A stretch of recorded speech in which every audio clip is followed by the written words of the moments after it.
Hola, buenas tardes, licenciado. Muy buenas tardes. Bienvenido al proceso.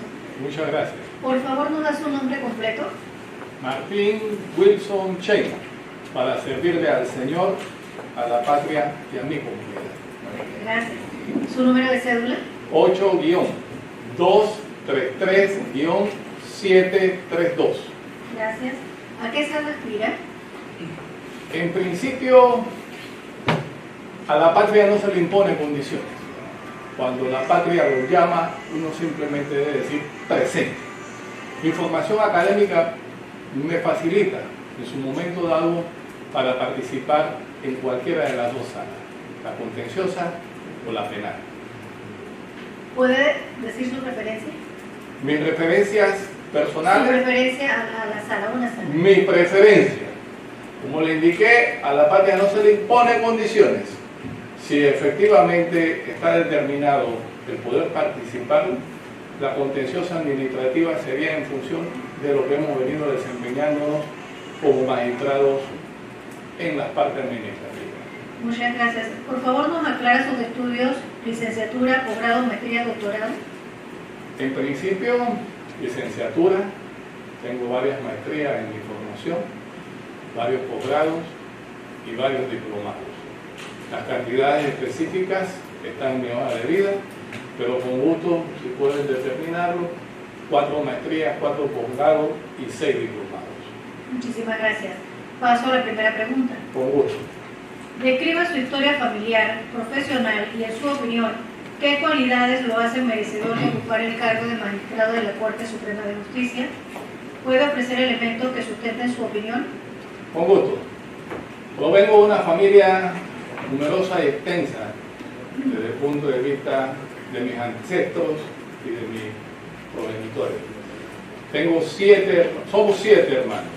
Soy el mayor de ellos, así como también el mayor de todos mis primos, el mayor de todos los sobrinos, el mayor dentro de toda mi generación. Soy abogado de formación por más de 20 y tantos años. Me formé en la Facultad de Derecho de la Universidad de Panamá. Además de eso, también soy formado en la administración de empresas y también he ejercido la administración de empresas por más de 20 y tantos años. Soy formado en docencia superior inclusive, y dentro de mi carácter he estado en varias universidades. He emprendido empresas tanto en el sector público como en el sector privado. Dentro de mi haber, efectivamente, he ocupado incluso cargos de elección por 2 ocasiones, lo cual me ha permitido intervenir en la formación de muchas de las leyes. Dentro de ese carácter también me he desempeñado como magistrado de tribunales administrativos. Para ser preciso, el de contratación pública, fui el primer magistrado del Tribunal Administrativo de Contrataciones Públicas y en la actualidad soy magistrado del Tribunal Administrativo de la Función Pública también, que todavía no ha estado en función. ¿Por qué aspiro a ser magistrado? En gran medida, soy creyente. El Señor nos llama al cumplimiento de nuestra misión en el paso de esta vida. Y efectivamente, como dice la Sagrada Escritura, quien no esté dispuesto a renunciar a su padre, a su madre, a su familia, por seguir efectivamente los designios del Señor, no es digno de poder efectivamente acompañarlo.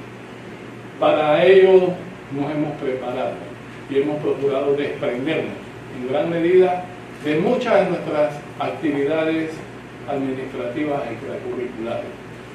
Hemos procurado muchas horas de estudio dedicadas en gran medida a la formación jurídica.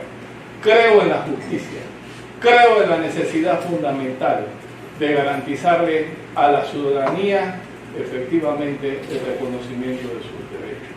Y por convicción estoy comprometido en esa misión. Me desprendí de todos mis cargos, inclusive electorales, para aceptar la responsabilidad de la patria dedicado a la magistratura. Y cumplimos verticalmente, con objetividad, con convicción, con un compromiso firme y decidido para ello.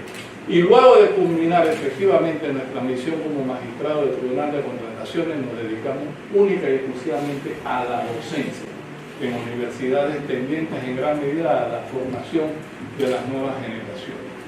Creo en el combate frontal en contra de la corrupción. Mi hoja de vida así lo demuestra. Pero además de eso, vengo de un matriarcado en el cual mis abuelas marcaron el designio efectivamente de mi familia. Y procurar tocar recursos de cualquiera y más del pueblo significa un pecado que no podemos efectivamente admitir. Mi abuelita tenía una frase y decía: el que tiene vocación de ladrón se irá al desierto y traerá arena en su bolsillo. Pero cuando uno está comprometido con los designios del Señor y de la patria, efectivamente tenemos que ser verticales en esa lucha. Por eso estamos aquí, con el ánimo fundamentalmente de entregarnos por vocación y por oficio, dentro del carácter de nuestra formación y sobre todo con la verticalidad de los principios morales, éticos y religiosos. Por ello estamos aquí, su señoría. Muchas gracias. A usted. Muy bien. ¿Quién procede con las preguntas de acuerdo al cuestionario? El doctor Michel. Bienvenido, Muchas gracias. don Martín Wilson Fenn. Usted como joven inquieto por la política y el derecho, y quien ha desempeñado la magistratura, ¿cuál sería su visión para la transformación del sistema de justicia? Muchas gracias, su señoría. La responsabilidad histórica de un tribunal administrativo de lo contencioso se instala efectivamente con la Constitución de 1941 y en la necesidad de la Ley 135 efectivamente de 1943. Ese tribunal evoluciona y se transforma efectivamente en una de las salas de la Corte Suprema de Justicia. Triste y lamentablemente no ha podido efectivamente desarrollar una jurisdicción que permee hacia el resto de la institucionalidad, creando juzgados y tribunales superiores al respecto. La misión fundamental de impartir justicia nos obliga en gran medida efectivamente a asumir ese reto. De acuerdo al carácter, en el libro del Éxodo hay un pasaje bíblico en el cual Gerson, suegro de Moisés, destaca fundamentalmente los efectos de la jurisdicción y la competencia, estableciéndole la necesidad de distribuir la carga de la administración de justicia de ese pueblo en función precisamente de una distribución proporcional y reservarse el carácter de lo que hoy conoceríamos como una casación única y exclusivamente para los temas fundamentales. Siento que nuestra misión estaría encauzada en esa responsabilidad histórica, no dejarle única y exclusivamente el peso y la carga exclusivamente a la Sala Tercera, sino poder en un momento dado también crearle toda una jurisdicción con distribución. En una obra que desarrollamos sobre la necesidad institucional de los tribunales administrativos y de las agencias reguladoras, exaltamos precisamente ese efecto. ¿Cómo han venido los tribunales administrativos a cubrir la necesidad de respaldar las cargas que hasta este momento solamente viene asumiendo o solamente venía asumiendo la Sala Tercera de la Corte Suprema de Justicia? Ahí procuramos efectivamente no solamente garantizar el control efectivo y eficaz por parte de la ciudadanía de los actos generados por la administración en única instancia, sino también permear efectivamente esa responsabilidad en los otros entes coadyuvantes, siendo estos en gran medida los tribunales administrativos que se asumirían en el rol de la nueva jurisdicción contenciosa administrativa. Esa sería la visión que tendríamos en este instante. Bueno, a propósito, si me permite, señor Conor, Sí, claro. Hay quienes sostienen que para completar la jurisdicción contenciosa de carácter judicial es necesario reformar la Constitución. Correcto. Ya que usted trae el tema, el Napoleón inaugura el contencioso, pero con un concepto bien limitado en cuanto a la separación de funciones. La era napoleónica decían, bueno, se abre el contencioso, pero para garantizar la separación de funciones, el contencioso debe ser una parte del administrativo, en el sentido de que los actos de la administración solo pueden ser controlados por la administración y no por otro órgano, porque de atender los otros órganos, la dirimencia sería lesionar la separación funcional. El administrativo debe controlar a sí mismo. Y entonces crea un concepto de contencioso administrativo, tanto lo tenemos ahora en la fase inferior, en el sentido de que el órgano administrativo crea instancias administrativas, tribunal tributario, tribunal de contratación pública, para controlar los actos de la propia administración. ¿Sí? Sin embargo, hay quienes sostienen, no, para completar la jurisdicción contenciosa hay que reformar la Constitución. Sin embargo, la Constitución, que describe las funciones judiciales o la función de control del órgano judicial, en el numeral 1 dice garantizar el control de la legalidad, la Corte. Y el segundo numeral dice determinar la inconstitucionalidad de las leyes. El control de la legalidad y el control de la constitucionalidad, ese artículo con sus dos numerales lo reservan para el Pleno, pero habla de la jurisdicción. Entonces se ha creado la sala tercera para cumplir la función que históricamente desarrollaba el Tribunal Superior Administrativo.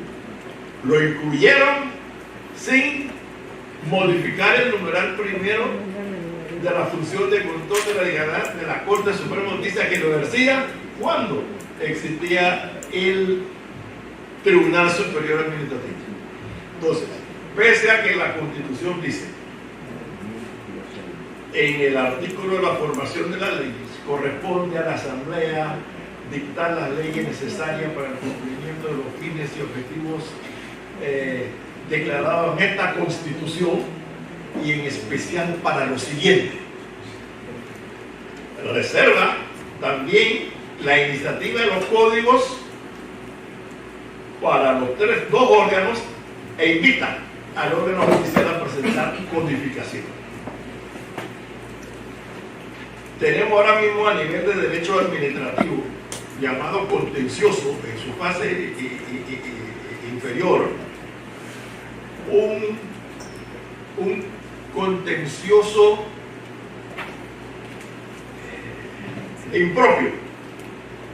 La misma administración dicta una decisión, quien se sienta afectado pide reconsideración, niega la reconsideración y entonces va al superior jerárquico para la apelación.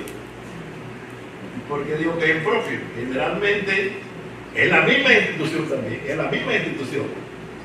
Y el mismo superior jerárquico generalmente es el que instruye al funcionario inferior para que niegue la solicitud de que se trate. Niega la petición de reconsideración.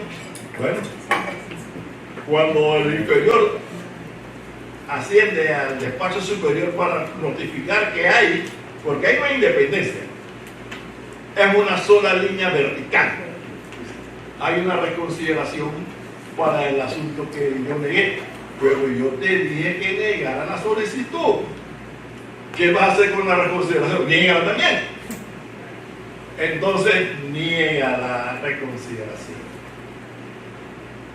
Es ínfima, por no decir insignificante o nula, la cantidad de reconsideración que se acepta por este cerco de hierro que existe. Entonces el afectado presenta su apelación y la apelación llega al Dios de la negación de la solicitud, al Hijo de la negación de la reconsideración y llega al Dios verdadero. ¿Y qué va a hacer este? Negarlo. Y entonces el ciudadano va a la sala tercera. Es una desgracia ese procedimiento administrativo. Y ese es un principio de negación de justicia en pleno siglo XXI. Y yo me pregunto, si la Asamblea puede dictar las leyes necesarias para el cumplimiento de los fines y objetivos declarados en esta Constitución, es un número abierto, los 17 numerales que siguen, no es claustro. Y la Constitución habla de una justicia permanente y expedita. Habla de la separación de poderes, como lo entendemos hoy modernamente y no como se entendía en Francia, en 1800 y tanto. ¿Puede o no el legislativo dictar una jurisdicción acabada, completa? Porque también en el tema penal acusatorio no hay ninguna norma de la Constitución que expresamente lo autorice. No hay ninguna norma que lo autorice. Y así mismo también dice, no se puede modificar ni ampliar el amparo porque hay que reformar la Constitución. Pero, bueno, yo respeto todas las opiniones. Pero existe esa función legislativa amplia para desarrollar las funciones y los objetivos del Estado declarados en esta Constitución y en especial para lo siguiente.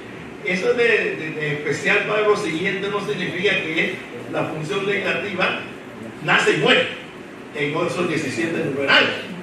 Tiene que ver, no es como en Francia, que solamente se puede desarrollar las funciones que taxativamente la Constitución le señala al Congreso. Y el resto del cuerpo constitucional se desarrolla a través de ordenanzas. Aquí no, como dice el doctor Quintero, donde quiera que la Constitución diga, según lo determine la ley, de conformidad con la ley, aunque esa materia no esté desarrollada en los 17 numerales, el legislativo lo puede desarrollar.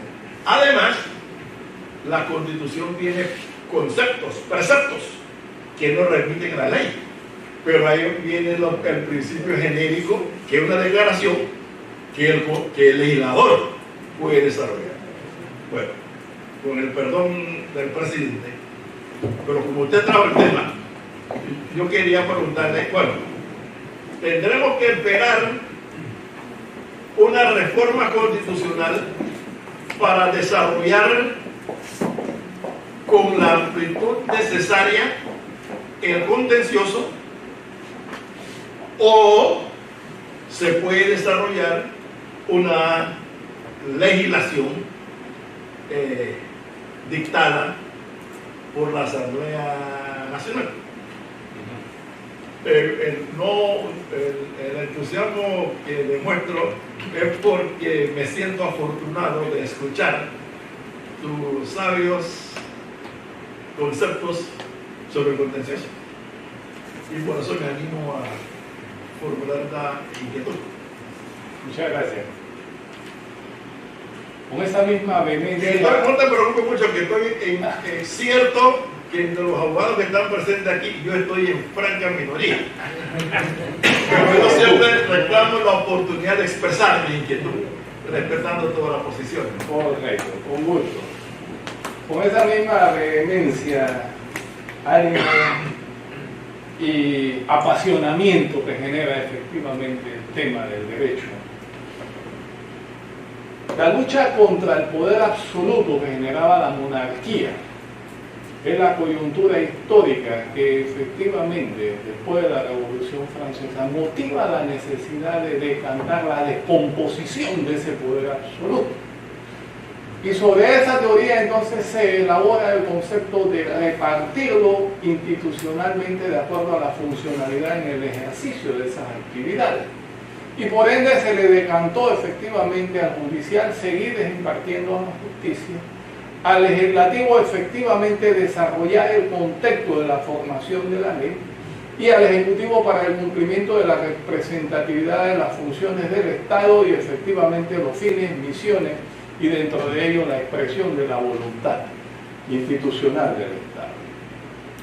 De ahí surge la teoría de la separación absoluta de los poderes, corriente que en gran medida siguió nuestra legislación con la Constitución de 1904 y que se mantuvo dentro de ese contexto como poderes absolutos, de tal manera de que el legislativo y el judicial no podían intrometerse efectivamente en las funciones propias que tenía el ejecutivo y por ende sus actos no eran susceptibles de control en un momento dado. Pero en la Constitución de 1941, en su artículo 190 y 192, se instituyó precisamente los efectos del contencioso administrativo y se le garantizaba la representatividad de poder generar juzgados y tribunales. Sin embargo, cuando se instituye efectivamente la ley 135, ¿ya?, en gran medida decantó la responsabilidad única y exclusivamente en el Tribunal de los Contenciosos y por ende se mantuvo efectivamente vigente esa responsabilidad cuando en el 46 se mantiene la misma estructura y en 1956 ese tribunal pasa a ser lo que hoy día se conoce como es la sala. Entonces ha sido la concepción basada en la teoría de que efectivamente se le decantó única y exclusivamente a la Corte la responsabilidad de manejar en la sala tercera los aspectos de control de los actos administrativos, en gran medida sobre la base del control de la legalidad. Y desde esa perspectiva ha sido la corriente que se ha mantenido. Sin embargo, fue la legislación del Tribunal administrativo para las contrataciones públicas la que retoma los efectos propios de los tribunales administrativos como una necesidad institucional porque la sala se había mantenido como única para efectos de control de todas las actuaciones. Si se genera la iniciativa para crear la jurisdicción, es susceptible a lo mejor que esa iniciativa legislativa se plasme efectivamente en una ley. Y esta ley es susceptible de generar el control de la constitucionalidad efectivamente nuevamente hacia el Pleno de la Corte Suprema de Justicia. Y de ahí entonces nacerá, sobre la base del precedente, si efectivamente es susceptible o no de mantener la vigencia de esa necesidad institucional de crear los tribunales y los juzgados administrativos. Mientras efectivamente esa iniciativa no se genere y no sea susceptible del control de constitucionalidad de esa ley que pudiese ser declarada inconstitucional por los efectos ya indicados, motivaría entonces que la Corte, a través de los precedentes y sentado sobre la base de la teoría de la necesidad de Estado, que ya se ha desarrollado en ocasiones en nuestro medio, determinar si es o no es funcional mantener los tribunales administrativos en la jurisdicción del contencioso administrativo y de igual manera los juzgados administrativos. Mientras ese ejercicio no se dé, se mantendrá el mismo control que hasta el momento mantiene la Corte Suprema. Tenemos una coyuntura histórica. Podría, sobre la base de las pretendidas reformas constitucionales, desarrollar el contexto de la jurisdicción como existió en el 41, cuando efectivamente se mantenían los tribunales superiores y los juzgados de la parte administrativa. Es por ello que nuestro ensayo sobre la necesidad de los tribunales administrativos es una responsabilidad histórica que se trajo con la legislación efectivamente de contrataciones públicas, y tan efectivo fue que ligado al de contrataciones vino efectivamente el tributario, vino ligado a ello entonces el de la función administrativa a la función pública, y también el Tribunal de Cuentas. ¿Ya? Podría darme todavía en el análisis que los tribunales administrativos vienen desde 1904. El primer tribunal administrativo creado, antes inclusive del Tribunal de los Contenciosos, fue el Tribunal de Cuentas, pero era un Tribunal de Cuentas con una misión totalmente distinta a la que hoy día tenemos visualizada. Ese Tribunal de Cuentas de 1904 fue un tribunal eminentemente de recaudación fiscal, cuanto así que efectivamente sus magistrados no eran abogados, eran contadores. Y el fiscal de ese Tribunal de Cuentas, a la postre, es lo que efectivamente se transformó en lo que era la Contraloría General de la República, a lo que es hoy en día. Entonces, desde esa perspectiva, los tribunales administrativos son una necesidad funcional para garantizar la operatividad de la administración pública.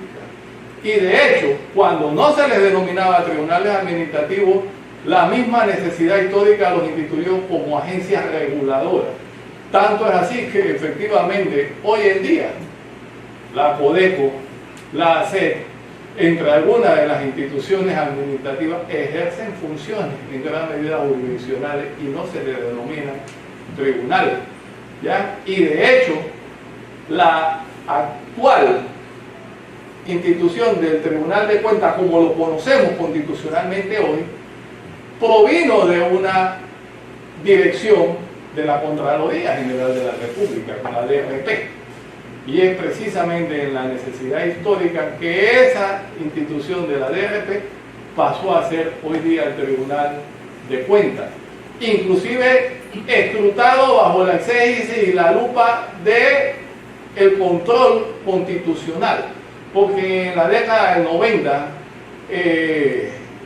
la Corte Suprema, que se instaló después efectivamente de los eventos generados, instituyó una valoración sobre los efectos del tribunal, o mejor dicho, de los aspectos de la DRP, y le dio el carácter y la representatividad como tal, como un tribunal efectivamente de cuentas, por cuanto que inclusive siendo sus representantes denominados magistrados de cuentas frente a una entidad administrativa que era simplemente una dirección de la Contraloría.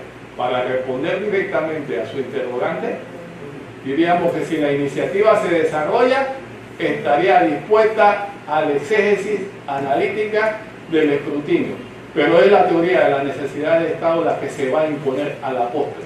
Es decir, la razón de Estado obliga fundamentalmente al cumplimiento de los fines y la misión para la cual está creado el Estado. Sigo mucho la palabra. Precisamente cuando, modestia aparte, cuando se dio el 8º encuentro iberoamericano de derecho administrativo, contratamos a un especialista para redactar un código administrativo y unas disposiciones del contencioso. E iniciamos un debate con algunos en la Corte primero, que fue dura, y con algunos expertos en derecho administrativo. Y nosotros quedamos en minoría, porque yo parto de la base del broad construction, de la interpretación amplia de la Constitución. Aquí se le da a la Constitución una interpretación legalista. Y si el constitucionalismo norteamericano ha podido subsistir y fortalecerse a través del tiempo es sobre la base de la interpretación amplia de la Constitución. No para que invite a una discrecionalidad, sino sobre la base de los principios constitucionales. Y ese broad construction fue lo que permitió la ampliación y el fortalecimiento del derecho constitucional. Porque anteriormente, antes, la Constitución simplemente tenía la organización administrativa del Estado, pero lo que imperaba era la ley por encima de la Constitución. No fue sino en 1803 y después con Kelsen en 1823 que comienza a imperar la Constitución sobre la base de la pirámide, ¿no?, como la máxima expresión jurídica del Estado. Sin embargo, gran parte de la falencia de la administración de justicia en Panamá está en la justicia administrativa, en donde la justicia administrativa en la primera y segunda instancia es lo que el sector político quiere que sea. Es lo que el sector político quiere que sea. Y todos los ministerios, todas las entidades ejercen justicia administrativa. En los permisos y las autorizaciones, todo lo que se quiera hacer a través de un acto administrativo. Cada vez que se nombra un director, cada vez que se nombra un ministro, cambia la dinámica jurídica de la institución a través de decisiones casi totalmente discrecionales. Y cuando llega el conflicto de la sala tercera, ya los abogados de la primera instancia, los del despacho superior, ya han construido una teoría del caso, entre comillas, y hay una negación de justicia. El corregidor, el alcalde, el gobernador, y entonces tenemos gran parte de la población presa de los criterios de interés político en la justicia que está más cercana al pueblo. Y entonces son los grupos que detentan el poder, que deciden por un código administrativo que prácticamente no existe. Entonces, el Tribunal de Cuentas era lo que se llamaba aquí en América Latina porque lo trajeron los españoles. Y en la década del 30 comienza una expedición norteamericana de distintos países de América Latina para crear la Contraloría. Aún ahora en muchos países sudamericanos mantienen la tesis del Tribunal de Cuentas. Nosotros nos fuimos por la Contraloría. Y fíjense que el principio legalista está tan acentrado, está tan concentrado, o está tan firmemente en el cerebro y en la espina dorsal de la estructura jurídica, que el Tribunal de Cuentas es una creación constitucional. ¿Sí? Al igual que el contencioso que se ve en la sala tercera, constitucional. El Tribunal Electoral, creación constitucional. Los casos del Tribunal Electoral que tienen que ver con el desarrollo de sus funciones tienen el control de la legalidad. Pero los casos que tienen que ver con la constitucionalidad, solamente el Pleno de la Corte lo puede revocar. Así es. Las decisiones del Tribunal de Cuentas, pese a que es un tribunal constitucional, van a la sala tercera. Y yo he adversado eso en el Pleno de la Corte. Yo he adversado. Al igual como dejé un proyecto de ley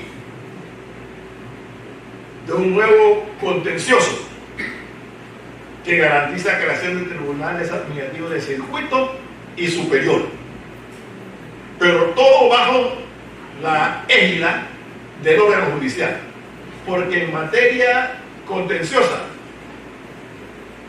el órgano ejecutivo, o sea el poder político, tiene mayor extensión funcional que el propio órgano, que solamente ve ya la parte final. ¿Qué hace el ciudadano de Bocatoro, de Chiriquí, de Veragua, para pagar un abogado para que le defienda sus intereses en la sala tercera? Entonces hay un principio ahí de negación de justicia que en algún momento creo que la clase abogadil tendrá que rescatar la justicia administrativa para que se judicialice. Gracias, perdón la extensión, yo creo que soy el que primero pregunta hecho. Pero este es un tema que a mi juicio es crucial. Y te felicito por la ecuanimidad y la paciencia que has tenido con este ya casi retirado. Había alguien por ahí. Gracias. Sí, buenas tardes a todos. La verdad que esta es una escuelita también que tenemos acá. Aquí hay dos preguntas que hemos venido haciendo prácticamente a todos los candidatos, que la 2 y la 3 para... ¿Ha sido usted investigado por alguna causa penal y cuál fue el resultado? Y la 3, ¿ha sido usted denunciado o investigado por falta a la ética ante el Tribunal de Honor del Colegio Nacional de Abogados o ante el órgano judicial, el Ministerio Público o alguna instancia administrativa? Para responder precisa, concisa y verticalmente, jamás, ni penal, ni civil, ni por faltas a la ética profesional. Soy miembro del Colegio de Abogados desde que me gradué y he participado constantemente en los actos del colegio en forma activa. De hecho, incluso aporté dentro de mis contextos crediticios certificaciones, tanto de la Dirección de Investigación Judicial, de IJ, así como también del Tribunal de Honor, del Colegio de Abogados, no solamente de esas dos instituciones, sino también del Tribunal Electoral, en función precisamente del ejercicio de mis actuaciones en garantía plena de mis derechos civiles y políticos, y no he tenido ningún tipo de investigación al respecto. Y como le indico, yo soy un libro abierto, no ahora, sino toda mi vida y toda mi trayectoria.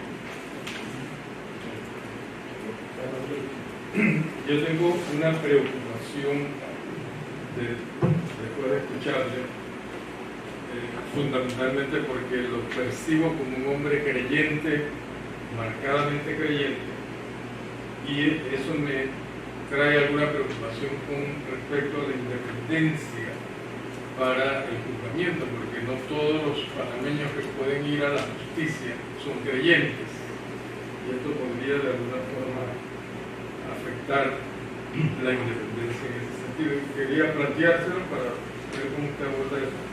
Pero aprovecho de una vez porque usted inicialmente se anunció que se postulaba para cualquiera de las dos salas. Correcto.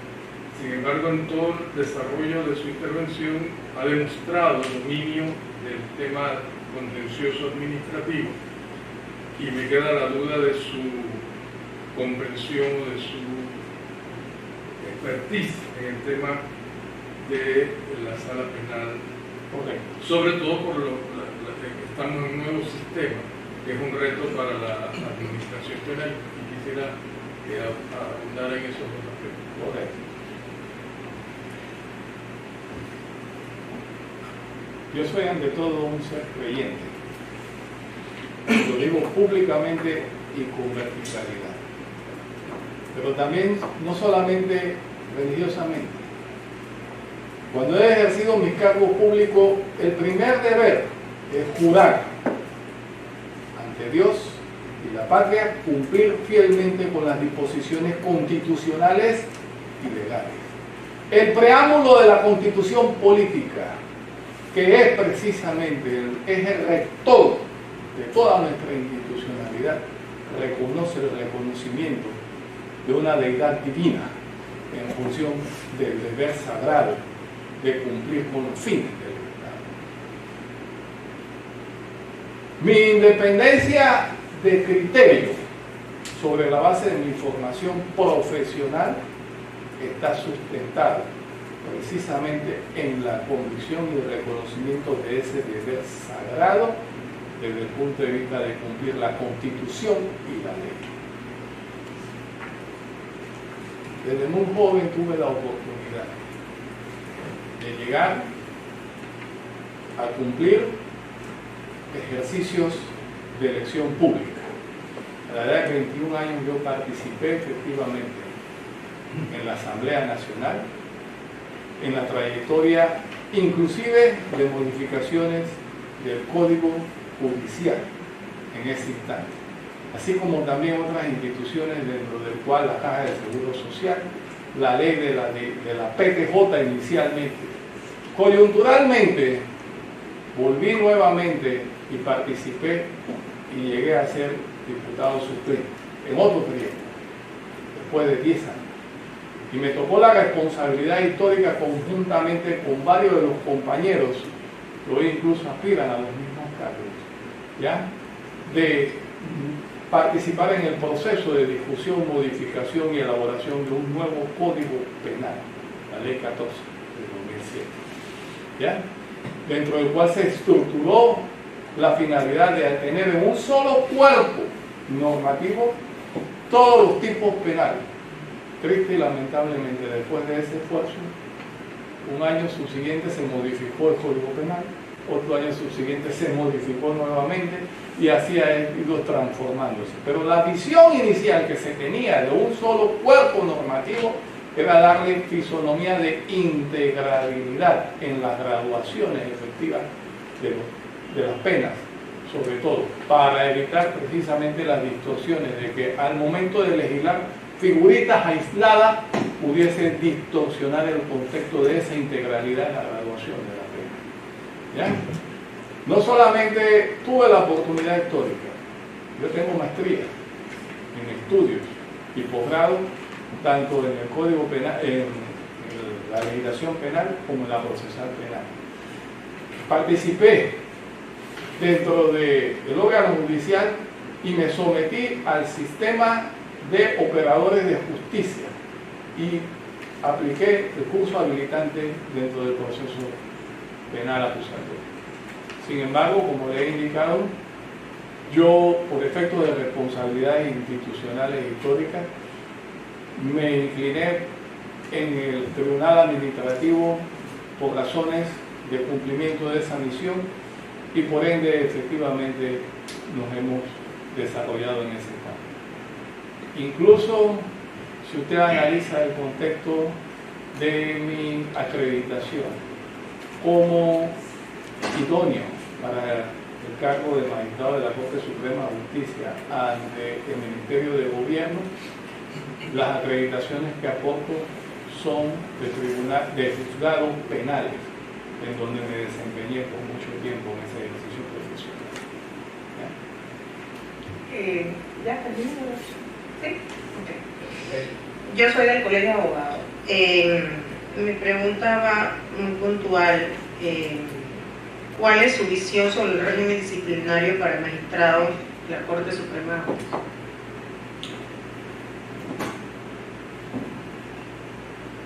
Los magistrados somos seres humanos y como tal estamos supeditados al escrutinio, tanto ciudadano como efectivamente de las autoridades para el cual están investidas esa jurisdicción y esa competencia. No creo que ningún ser humano, indistintamente de la titularidad o del grado de la responsabilidad en su función, debe estar exento de rendir cuentas. Y como tal, efectivamente creo en esa necesidad. Y para ello, si efectivamente hay la comisión de un acto adverso a la Constitución o a la ley, debe estar expuesto a ese escrutinio. Tenía otra.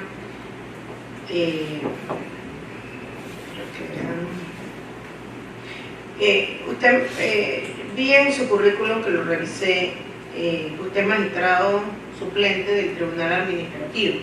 De la función pública. Ajá.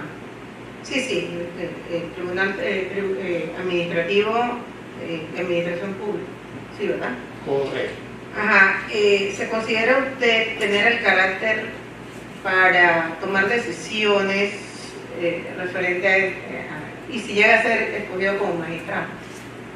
En principio, el Tribunal Administrativo de la Función Pública no ha entrado en funciones por efecto de la selectividad de dos magistrados principales que debe efectivamente designar el Ejecutivo. La Ley 23 del 17 determinó la creación y marcó fechas precisas. La Asamblea Nacional fue la única que escogió magistrados para ese cargo, dentro del cual tuve la oportunidad de someterme de igual manera a un escrutinio público. Desde esa perspectiva, si tengo el carácter y la verticalidad, déjenme decirle, yo duermo muy bien y no me tiembla el pulso.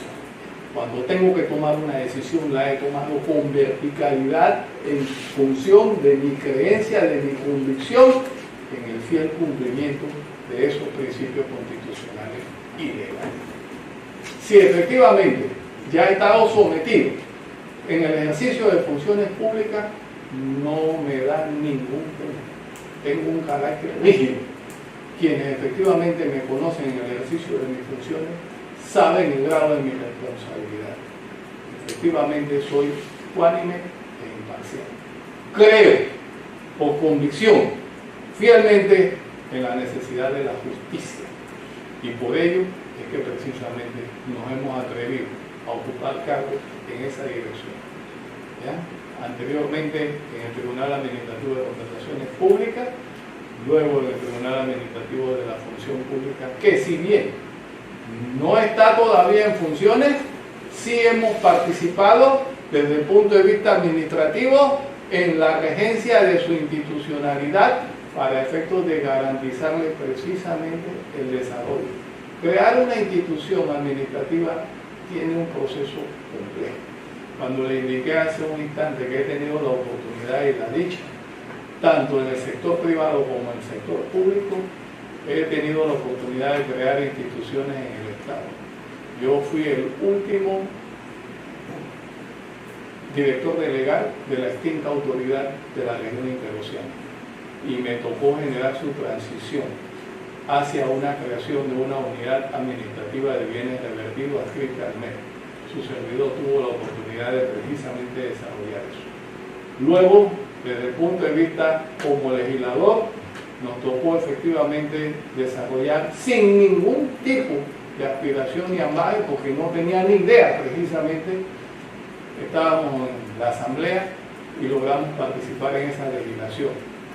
Luego, por los designios, efectivamente me tocó implementar la ley y tuve que participar en su creación y desarrollo institucional. Y crear un tribunal de cero, sin recursos, es todo un reto, y que con gusto está incluso dentro de las actas y anales del Tribunal Administrativo de Contrataciones Públicas, inclusive en una revista del Foro Iberoamericano de Derecho Administrativo y en revistas de Derecho Administrativo en particular. Gracias. ¿Hay una pregunta? Sí, buenas tardes. Bueno,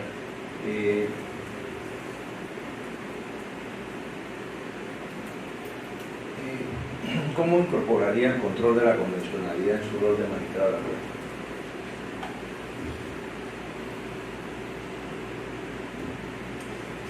nuestra Constitución Política en su artículo 4 reconoce efectivamente, ¿ya?, el derecho y respeto a los convenios internacionales en función de los derechos humanos. El Pacto de San José y la Convención Americana de los Derechos Civiles y Políticos son normas que, si bien están dentro del contexto de la legalidad, tienen un rango efectivamente constitucional desde la perspectiva de la teoría del bloque de la constitucionalidad. El reconocimiento de los derechos humanos está establecido desde la perspectiva del cumplimiento del principio de legalidad que establece el artículo 17 de la Constitución Política e indica que los servidores públicos están embestidos para proteger vida, bienes, honra de los nacionales, inclusive de los extranjeros que están dentro de nuestra propia jurisdicción. Y exalta precisamente en ese párrafo subsiguiente que las garantías instituidas en esta Constitución se reconocen como mínimas y no excluyentes. Y por lo tanto, siendo mínimas el reconocimiento de esas convenciones internacionales, de esos derechos, es un deber efectivamente de acatamiento para todo servidor público que cumple con esa misión institucional. El respeto a esas garantías ha estado establecido. En nuestros precedentes en el Tribunal Administrativo de Contrataciones Públicas hemos ensamblado muchas veces el reconocimiento de esos derechos, en gran medida de los administrados. El derecho administrativo nace para garantizarle a los administrados, no es el derecho de la administración. Y en ese deber nos hemos consagrado. No sé si te oigo, solo su inquietud. Bien. Bueno, gracias a la presencia del doctor.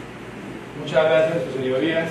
Nuevamente reitero la complacencia de la oportunidad que habéisme permitido en el día de hoy y les establezco con humildad mi reconocimiento a la venia de la patria.